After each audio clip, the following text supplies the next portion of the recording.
Hope you're doing good. Micah back with another video. Back here to discuss iOS 17.4.1, an update that we were anticipating taking place this week. I know we just talked about iOS 17.4 earlier this week, but it's nice to know Apple is keeping our devices refined with these point 1 updates, and this is to essentially ensure and fix minor bugs and improvements that came with iOS 17.4 originally. So if you guys are interested in knowing what this update could be about, make sure you guys ignite the like button, subscribe to the channel, the notification. It's all free that way in this video, so that way you and I can sit back, check, see what's cracking. Now let's get into the video. And as we know, by going into settings and jumping in here to general, we can see right here that the update is indeed iOS 17.4.1. It dropped today, March 21st, 2024. So with that in mind, we usually know that these updates don't really include a lot, right? These point 1 updates are typically specific bug fixes or improvements. And with this, it is probably general bug fixes and improvements. We know that a lot of users, after updating to iOS 17.4, were experiencing some battery drain, they were experiencing some crashing issues and other minor bugs. For me in particular, I definitely noticed some crashing, specifically with the PlayStation app. Maybe it's fixed now, but if I come in here to the PlayStation app and I come in here to home, now it's up and running. So see, before this was not working. Post update, it's now working. Now this not updating and all that was really more so today, right before the update came out, where I could not access this. At least let's see if I turn off Wi-Fi. Let's see what happens if I turn off Wi-Fi. If I turn off Wi-Fi and I come back in, will this app still work? This is one of the main apps that I was having issues with. Yep, it's working just fine. So if I want, I can turn my Wi-Fi back on. So one of the apps that was crashing for me post iOS 17.4 was the PlayStation app. I'll get into it on the iPad video tomorrow, but that was the main app that I was experiencing crashing with. And I believe that, as evidenced here on camera, the PlayStation app is now working just fine, working very fluid, very smooth, just with the opening and refreshing of the app. One of the other things that I was experiencing was when the screen was off and had always on display. And as usual, it's one of the things I can't always kind of replicate and show you guys on camera, but whether it's putting in too many inputs on the actual screen, but swiping up will sometimes not register. I call it the lack of response.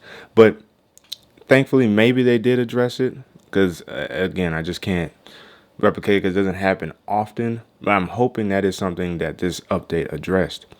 One thing that this update may have also addressed is within Apple Music. If we come in here and jump right in here to home, right here, the heavy rotation mix. As I've demonstrated to you guys before, especially if I click on it now, you'll see that it taps out around 25 songs. So for a mix that's called heavy rotation and you only have 25 songs, it's not so heavy. So hopefully when I restart and play it going forward, in my follow-up video to this next week, talking about how the software has settled in, hopefully heavy rotation was addressed and now it adds more songs to that mix playlist. Another potential update, fix, improvement is with Apple Podcasts and the transcriptions. So one of the things that people used to complain about was how delayed the search feature would show up.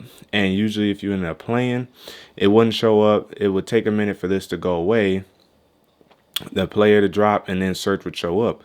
But what you can do is swipe down to bring the player up and swipe up to actually address the search. So either this is part of the iOS 17.4.1 update, or we just didn't realize that's all you had to do to bring the search function up. But that is there now, and it is responsive. All you have to do is that, and then type in something. Let's try PS5. If that's PS, I think. But nonetheless, the search feature does work as intended, and I'm glad it does. So that is Apple Podcasts. The other thing I like to show you guys is if we swipe down in the control center here, if we swipe and click on stopwatch, what we can try and see is if the stopwatch will actually show the, nope, it does not. So what I was hoping to see with the stopwatch was that the live activity has returned. But as you guys can see, the live activity did not shoot up to the dynamic island, meaning that this live activity is still not back. I don't know why Apple removed it, but iOS 17.4.1 did not add or bring it back. So hopefully it will be back with iOS 17.5. The other update that this potentially addressed, improved upon, fixed any minor bugs is with the EU side of iOS with side loading, third-party apps, third-party web browsers, game streaming apps, and the like. A lot of those updates actually could have also joined in being improved because it is a relatively substantial addition to iOS. So I could definitely see Apple addressing some of that as well with this update. The update was smaller, around 400 megabytes for the iPhones and around 275 megabytes for the iPads, which I'll address tomorrow. But that is something else that the EU could have addressed, or the iOS or Apple could have addressed with iOS 17.4.1.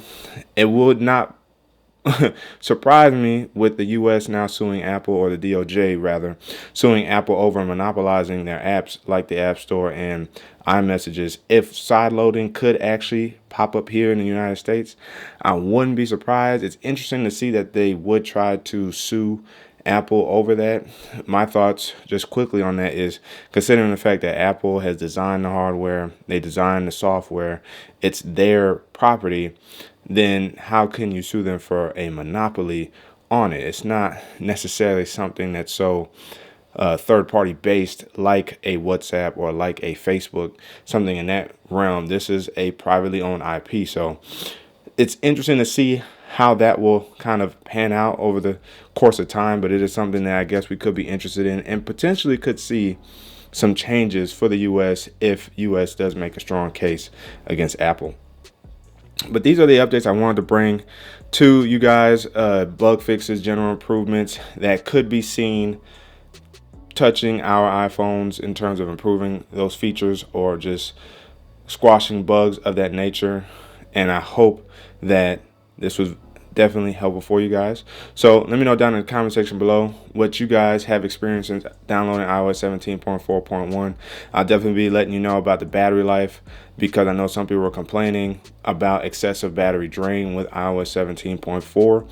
So with 0.4.1, hopefully that fixes some things or just improves battery life overall. The comment section is open for discussion. But again, as always, if you guys haven't already, say like the like button, subscribe to the channel, hit the notification bell, so all free that way my videos. So you and I can sit back, check, see what's cracking. Micah signing out, and until the next video, wait for it.